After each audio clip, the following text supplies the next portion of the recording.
Welcome to my YouTube channel. हमारे YouTube channel में आप सभी भाइयों का स्वागत है। बहुत दिनों से ये क्यूरी आ रहा है मेरे पास, ये इंक्वायरी आ रहा है, सर हम दोदरफी तो कैसे आसान बनाएं। दोदरफी समझ में नहीं आता है, याद नहीं होता है, याद करते हैं भूल जाते हैं, लोकेशन कैसे याद रखें, इन सब चीज़ों की बात आती है। तो हमने सोचा क्यों ना दोदरफी पर थोड़ा थोड़ा करके वीडियो दिया जाए। ऐसे तो मुझे टाइम नहीं मिलता है, लेकिन फिर भी आप लोगों के लिए अगर आप लोग सही से देखते हैं तो हम एक आध दो वीडियो दे दिया करेंगे। तो दोदरफी का जो कठिन टॉपिक है, विद्यार्थियों द्वारा उन्हें अगर मेरे कमेंट बॉक्स में डाला जाएगा तो उन पर हम वीडियो बनाते हम दे देंगे। तो सबसे पहले हम जानते हैं कि दोदरफी तो आसान कैसे करें।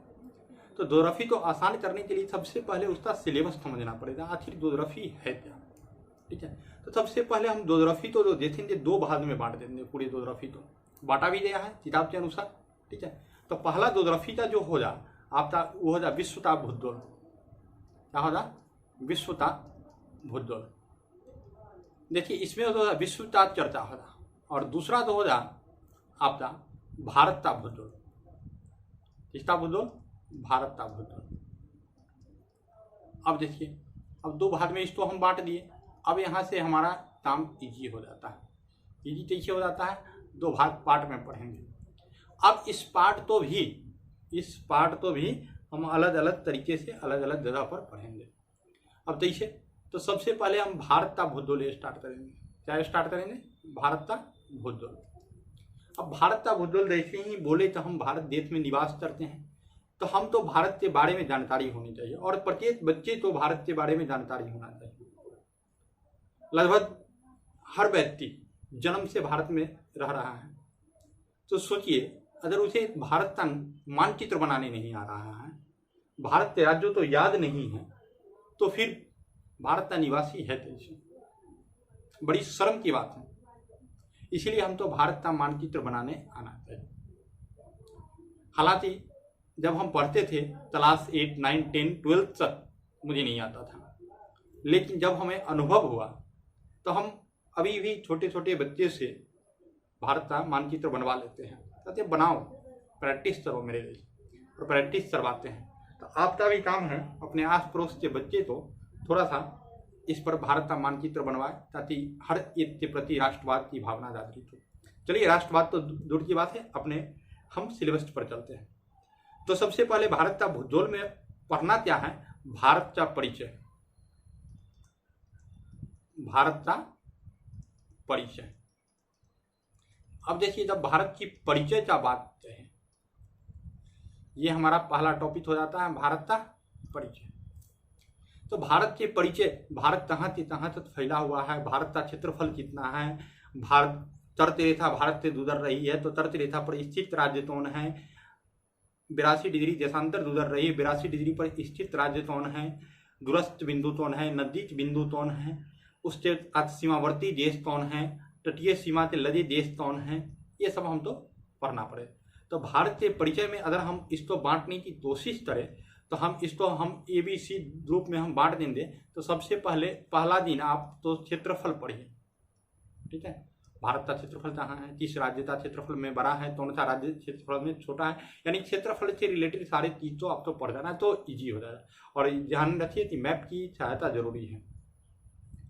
उसके बाद आगे जो है इसका अक्षांशीय विस्तार कितना है, अक्षांशीय और देशांतरीय विस्तार। ठीक है, हम देशांतरीय विस्तार नहीं लिखते हैं, अक्षांशीय विस्तार यहाँ हम काम चला लेते हैं, हो जाता है। उसके बाद जो है हम चलेंगे तर्क रेखा। भारत की तर्क रेखा गुजर रही है 23.5 डिग्री उत्तरी अक्षांश, तो हम पढ़ेंगे तर्क रेखा। और ये तर्क रेखा से बहुत सारा क्वेश्चन पूछा जाता है BPSC UPSC में। और बता देते हैं, ये सिलेबस जितना हम बता रहे हैं किसी भी एग्जाम के लिए भारत का महत्वपूर्ण होगा, इससे ज़्यादा कोई भी एग्जाम में नहीं पूछे जाते। भरपूर सिलेबस बताएंगे आपको। उसके बाद जो है मानक समय, क्या हो जाता है? मानक समय। उसके बाद अगर में चले तो दूरस्थ बिंदु और नजदीक बिंदु, दूरस्थ बिंदु और नजदीक बिंदु कौन कौन है? चलिए, अब नजदीक बिंदु का ये मतलब नहीं है कि इससे सटा, हाँ बिहार से सटा कौन सा राज्य है, नेपाल से सटा कौन सा राज्य है, एकदम नजदीक बिंदु का मतलब ये हुआ। उसके बाद जो है सीमावर्ती देश, क्या सीमावर्ती देश। देखिए अब हम इतना बता दिए, अब इसको पार्ट वाइज पढ़िए, बिल्कुल दिक्कत नहीं होगा, पार्ट वाइज मैप बना के पढ़िए। अगर आप लोग हमारे कमेंट बॉक्स में डाल देते हैं कि कैसे पढ़ें तो उसका भी हम एक वीडियो डेमो हम दे देंगे। चलिए तो आगे बढ़ते हैं। अब देखते हैं भौतिक विभाजन। अब क्या देखते हैं, भारत का भौतिक विभाजन, दूसरा टॉपिक है भारत का भौतिक विभाजन।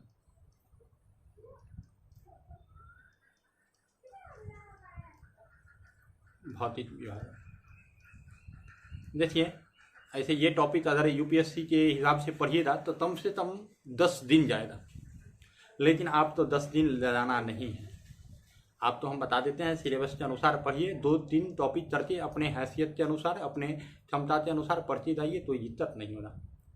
तो सबसे पहले प्राकृतिक प्रदेश कौन कौन से हैं भारत का,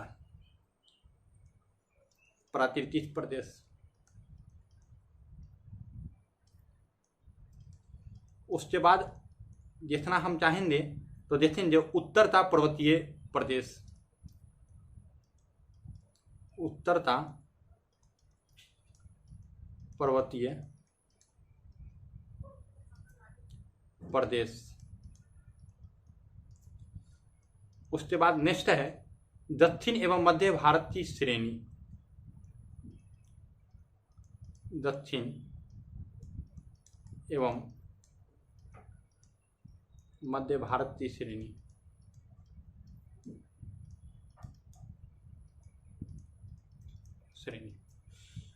उसके बाद हम देखेंगे पर्वत चोटियां,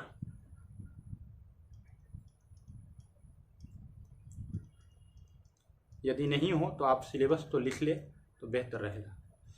उसके बाद घाटियां, तब बारी बारी से पढ़े, एक बार नहीं पढ़ने की कोशिश करें, जल्दी जल्दी नहीं करें। उसके बाद आता है दर्रे, देखते चलिए हिमरेखा,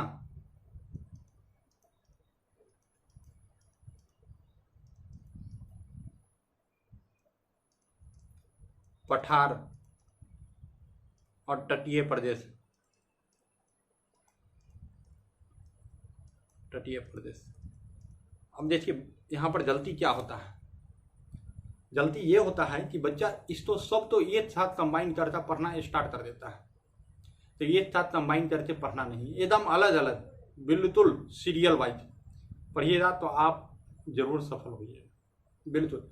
और नहीं आपके पास अगर नोट अवेलेबल नहीं हो पाता है तो आप हमें मैसेज कर सकते हैं, आप हमारे टेलीग्राम से जुड़ सकते हैं, वहाँ पर मेरा नोट दिया हुआ है, वहाँ से नोट से आप पढ़ सकते हैं, समझे। तो चलिए अब जो है इसके बाद भी क्या पढ़ना है भौतिक विभाजन में, तो द्वीप समूह हो जाता है, क्या द्वीप समूह हो जाता है, बंगाल की खाड़ी हो जाता है, ये भी थोड़ा सा भौतिक विभाजन में देख लेना चाहिए। आइए द्वीप समूह,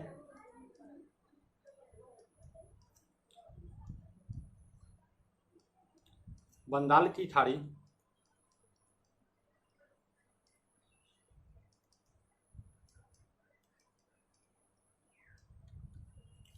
और अरब सागर,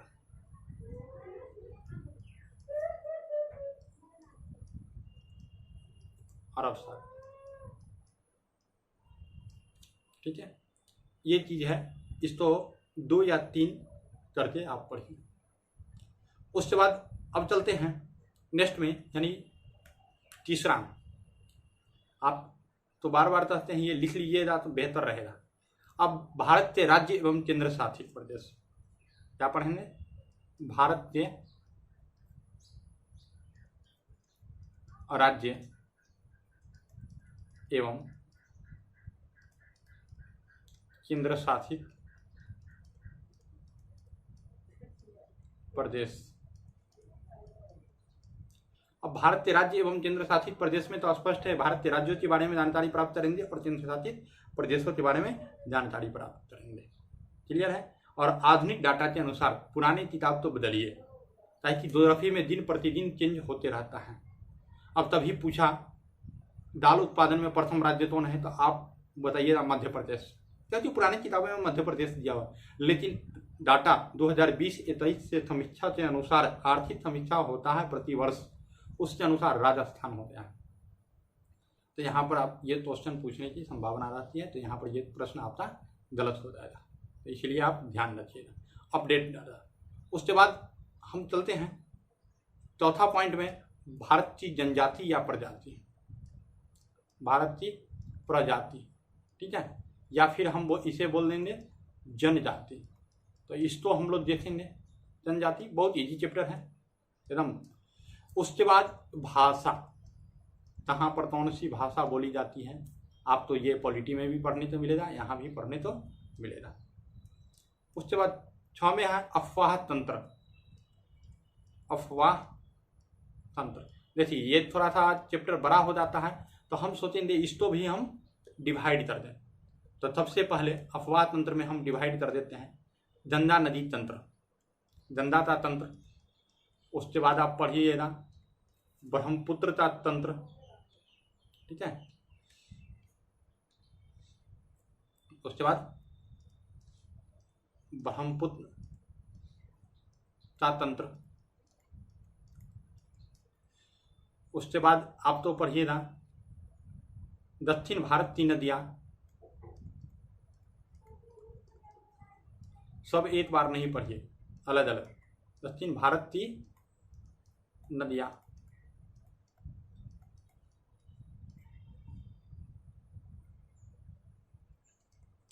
चलिए। उसके बाद इसमें तो अन्य नदी भी बच जाती है, उन्हें भी पढ़ लीजिए आप, अन्य नदी ये एकदम। अब देखिए इसको बांट देने से फायदा तो ये हुआ, हम आसानी से इसका अध्ययन कर सकते हैं। तो हम तो अभी तक हम 6 चीज बता चुके हैं, ठीक है। अब जो है थोड़ा सा इसको और हम बढ़ा देते हैं, अफवाह तंत्र में थोड़ा 2-3 चैप्टर और ले लेते हैं। वो 2-3 चैप्टर है क्या, तो उसको देखेंगे। नदियों के किनारे स्थित नगर, इसमें ले लीजिए नदियों के किनारे स्थित नगर।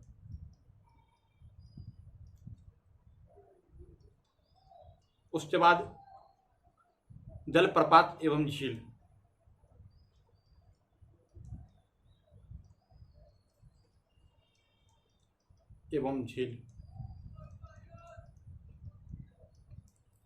अगर ये अवेलेबल नहीं हो, अगर इसको आप चाहते हैं कि हम पीडीएफ फॉर्म में आपको दे दें, तो आप पीडीएफ ले सकते हैं, ठीक है। आप लेकिन कॉपी में नोट कीजिए और डेली पढ़िए और टिक मार के चलिए, तो बेहतर रहेगा। चलिए आगे की तरफ हम बढ़ते हैं और देखते हैं। अब जो है 7 नंबर हो जाना, 7 नंबर। अब 7 नंबर में होता है जलवायु, भारत की जलवायु कैसी है, ठीक है। अब भारत की जलवायु में 3 चीज आप तो पढ़ना पड़ता है, बहुत जो है इंपॉर्टेंट है। इसको 3 भाग में बांट देते हैं। सबसे पहले मानसून पढ़ते हैं, इसमें मानसून, ठीक है। मानसून से बहुत प्रश्न आता है, यूपीएससी में बीपीएससी दोनों में। उसके बाद पढ़ते हैं वर्षा। उसके बाद जो है शीतकालीन वर्षा, अलग से पढ़ेंगे इसमें, शीतकालीन वर्षा। ये भी प्रश्न बाहर नहीं जाएगा इस तरह से अगर पढ़ेंगे तो। अब देखिए ये हो गया। इसके बाद हम पढ़ लेंगे प्राकृतिक आपदा। क्या पढ़ लेंगे? प्राकृतिक आपदा, सुनामी जैसे आपदा आते हैं तो उन तो पढ़ लेंगे। अभी अभी भूकंप आया, ये क्या तूफान आया है, चक्रवात आया है, उसके बारे में हम पढ़ लेंगे, अपडेटेड रहेंगे। यहाँ से क्वेश्चन जो है बहुत करंट अफेयर की तरह ये टॉपिक है, तो प्राकृतिक आपदा। और इसका पेज जो है आप अलग से बनाते रखिएगा ताकि बेहतर रहेगा, हमेशा जोड़ के आप रहिएगा इसमें डाटा से। उसके बाद सिंचाई एवं नहरें, इसमें भी डाटा अपडेट करने की ज़रूरत होती है। सिंचाई एवं नहरें, उसके बाद नेक्स्ट में आप तो आ जाता है बहुउद्देशीय परियोजना घाटी। बहुउद्देशीय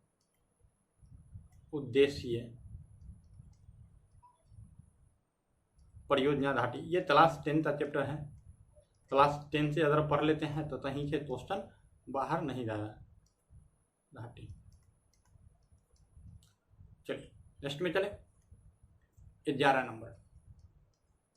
यह आज हम भारतीय मैप की, आप अगर वीडियो आप अभी से देखना स्टार्ट किए हैं तो पीछे जाते प्लीज़ वीडियो देखिए ताकि पूरा समझ में आपको आएगा। अब है बहुउद्देशीय परियोजना घाटी। 1 मिनट थोड़ा सा लग रहा है। हाँ 10 नंबर बताएं। आइए 11 नंबर। उसके बाद ले लीजिए इसमें कृषि में भी आप बांट दीजिए अलग अलग, ठीक है, लेकिन हम यहाँ पर कंबाइंड रखिए क्योंकि कृषि बचपन से पढ़ते हुए हैं। उसके बाद लिखिए हरित क्रांति अलग से चैप्टर है। उसके बाद है आपका साधारण फसलें, ठीक है। आप फसलें में अब जो है आप बांटना स्टार्ट कीजिए। नकदी फसलें, नकदी, तिलहन, दलहन,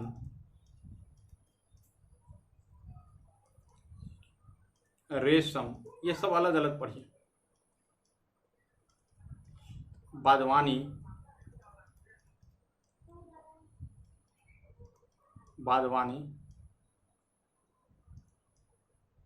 ठीक है। चलिए यहाँ तक बागवानी। उसके बाद इसी में झूमिन कृषि भी पढ़िए। झूमिन कृषि, ऐसे ये कृषि वाला पार्ट में आ जाता, ये जो है इस पार्ट में आ जाता, लेकिन इसको हटा दिए हैं क्योंकि ये चैप्टर जो है थोड़ा भारी है तो इससे हटा दिए, ठीक है।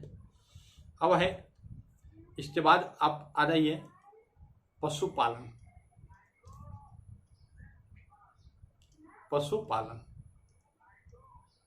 अलग से पढ़ना पड़ेगा। विद्युत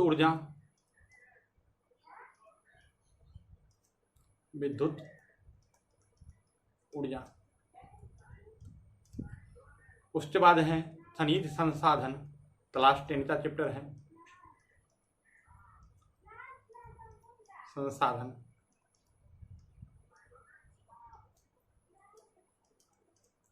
उसके बाद है परिवहन,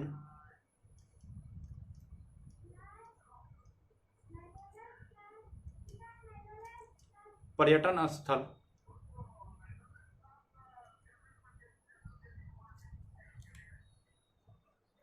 तो थोड़ा सा पर्यटन स्थल।